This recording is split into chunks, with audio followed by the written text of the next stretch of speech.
Hello, everyone, and welcome into the Coach's Corner. I'm Charlie Balcom. Joining me this morning is men's soccer head coach Ray Wells. Coach, thanks for being on with us. Good morning, Charlie. Last week, I guess yesterday too, 2 road wins in the MSC competition, 2 shutouts as well. You got to be pleased with your team's performance.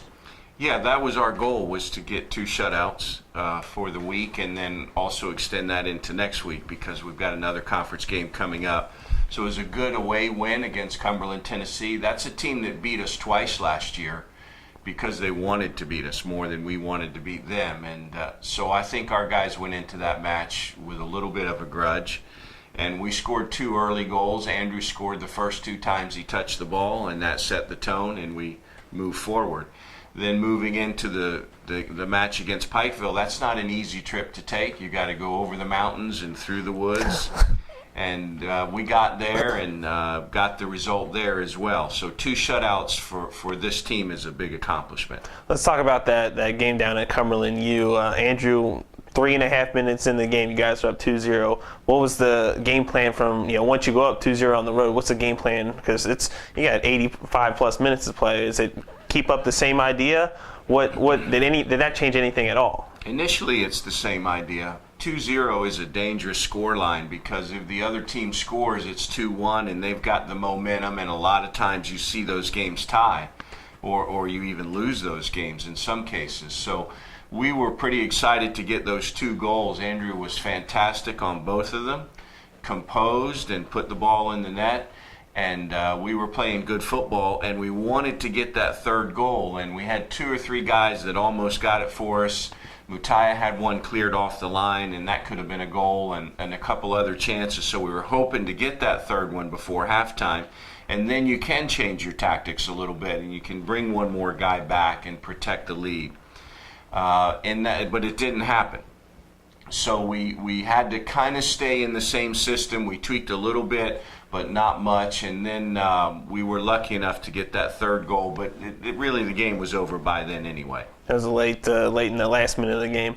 Cumberland, you had 1 shot on goal during that whole game. What were you guys doing defensively that just caused them so many problems?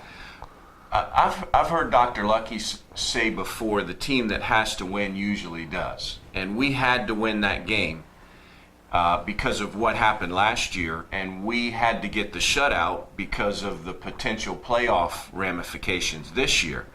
And that's what happened. So we had a plan. We worked on it all week. We worked on our finishing. We worked on our defensive shape with our back 6 and our wingers supporting it. And sure enough, we get the win away from home, and we get the shutout, which was vital for us.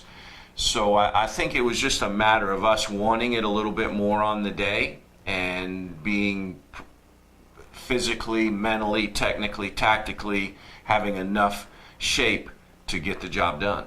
That first 45 minutes, you guys had 8 shots, all 8 were on target, and that's something we talked about last week, was being able to finish and being able to execute in that final third, and you guys certainly did that during that game. We worked on finishing all week, not the actual service in, but just worked on getting our bodies lined up and getting our motions correct and technically hitting the ball and having composure and not always trying to kill the ball. And going 8 for 8, that's unbelievable in soccer, to put that many, to put 100% of your shots on target. And we really could have had a couple more goals. So it was an inspiring statistic for our guys to see that if we work on something and we concentrate, we surely can improve in that area. And now let's move over to that game against Pikeville, 5-0 on the road. And Pakasalo, Alexi gets another hat trick. He's just a special player, leads the conference in goals with 18. His technical ability, his precision and accuracy just always offers an explosive offensive element to your squad. He's an exciting kid to watch play. And it's so neat because he's a little different than our other attacking players. They're all about speed and getting around the corner and getting deep into the penalty box, and he can do that. Well, he doesn't have the speed, but he can get into the penalty box, but he can also score from deep. And his first 2 goals were great football from our guys coming around the corners and getting the ball in, and him being in a good position, having composure, and just placing it in the net. And his 3rd goal was a mistake by their goalkeeper on a goal kick. He kicked it about 40 yards. He kind of mishit it. and it went right to Alexi. Alexi had a good clean touch, moved the ball forward and hit it, and it was in the goal a second later. So that was kind of a typical Alexi goal, that third goal. So, I think Alexi got 3 or 4 goals on the week. Andrew got a couple goals on the week. But I don't want us to get too predictable and those two guys just be the ones getting goals. In the beginning of the season, Brian was getting goals. Mutaya was getting goals. So we've got to sharpen up with our other players as well, because that way you can come at teams from a lot of different angles.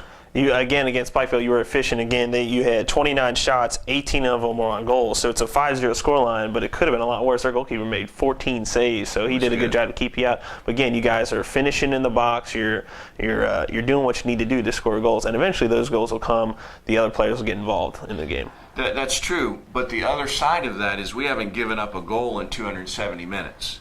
So when you combine that we're still creating chances and now we're putting those chances on target and putting the defense and the goalkeeper under pressure with some good defensive, I'm going to say discipline and good shape, now that's a team that maybe can win a game 1-0 or 2-1 instead of having to score 3 or 4 goals. So I feel like we're moving in the right direction, Charlie. All right, well, Coach, thanks for joining us this morning. Thank you. That's Lindsey Wilson men's soccer head coach Ray Wells. Blue Raiders back in action on Saturday night when they host Shawnee State in another Mid-South Conference game. For Ray Wells, I'm Charlie Balcom. This has been the Coach's Corner.